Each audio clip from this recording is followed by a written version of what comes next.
আজকে যে আপনারা যে ভোট প্রচারে এই যে বেরিয়েছেন, তা আপনারা তো আজকে সাধারণ মানুষের কাছে ডোর টু ডোর যাচ্ছেন।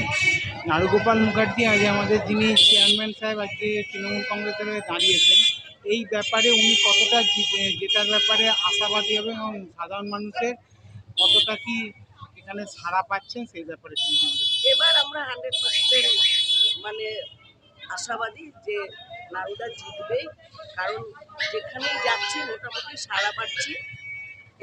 এবছর আমরা ভালো সাড়া পাচ্ছি। দিদি, আজকে এখানে কিসের জন্য অপেক্ষা করছেন? আমাদের শ্রাবণ দিদি আসবে, তাই আমরা অপেক্ষা করছি। ওনার সঙ্গে আমরা দেখা করবো। শ্রাবন্তী, আপনারা 1 নম্বর পঞ্চায়েতে আমরা কর্মচারী। তার সঙ্গে আলাপ হবে বলে মনে করছেন? একদম শ্রাবন্তী আজকে আসছে বহরমপুরে। শ্রাবন্তী আসার পরে কি কোনো চেঞ্জ হতে পারে বলে মনে হচ্ছে বহরমপুরের পরিস্থিতি? আমাদের তো মনে হচ্ছে আমাদের পৌরপিতা যে নারুগোপাল মুখার্জি, ওনাকেই আমরা চাই আবার সে আসুন। আমরা আজ এখানে কিসের জন্য উপস্থিত হয়েছে?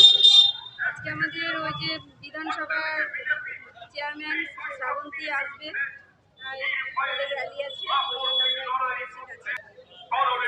তো শ্রাবন্তীর সঙ্গে দেখা হবে বলে দেখা হবে,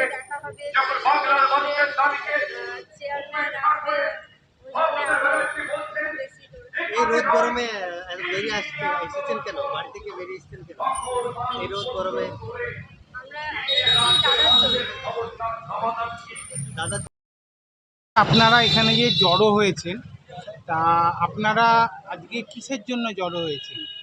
আজকে আমাদের নারুগোপাল মুখার্জি যে 72 নম্বর বহরমপুর বিধানসভায় দাঁড়িয়েছেন, উনি যাতে জয়লাভ করেন তার জন্য শ্রাবন্তী ম্যাডাম আসছেন। উনি একসঙ্গে প্রচারে বেরোবে। আমরা প্রচার অভিযানে আছি, কারণ নারুদাকে এবার এই বহরমপুর বিধানসভা থেকে আমাদের জয়লাভ করাতেই হবে, এটা আমাদের অঙ্গীকার। এবং আমরা শিক্ষক, আমরা সবাই জড়ো হয়েছি, শিক্ষকরা এসেছে। আর নারুদা পুরসভার স্বল্প পরিসরে 3000 প্রায় ছেলে মেয়েকে কাজ দিয়েছে, সামাজিক মর্যাদা দিয়েছে। এখানকার মানুষের যে আবেগ ছিল, এখানে ভাকিওয়ান পঞ্চায়েত বিপ্লবের নেতৃত্বে প্রধান আছে, আমাদের পাইলটরা আছে, সবার নেতৃত্বে দারুণ কাজ করেছে। সংগঠন খুব ভালো। তারা বলেছিল যে দাদা একবার আপনি এদিকে ঘুরতে এসেছেন, যেহেতু শ্রাবন্তী এসেছিল